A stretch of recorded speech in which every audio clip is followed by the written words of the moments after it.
Right then, putting the boiler in, quick question.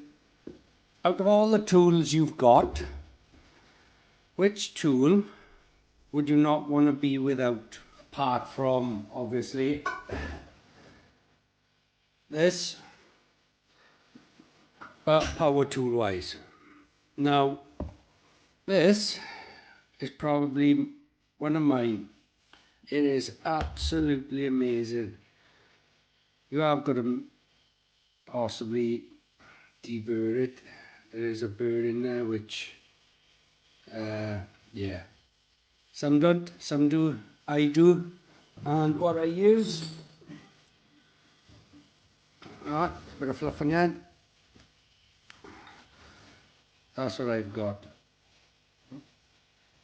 That. So yeah, out of all the tools you've got, or I've got, this is probably one of my favourite. Just saves the pressure on your wrists when you're using these. Now and then these are good because they can get in closer, but over time that repetitive movement can cause issues with your wrist and thumb and other joints. So I'd be interested to know, what is yours? Obviously Makita all the way, but Milwaukee for that, yeah, definitely.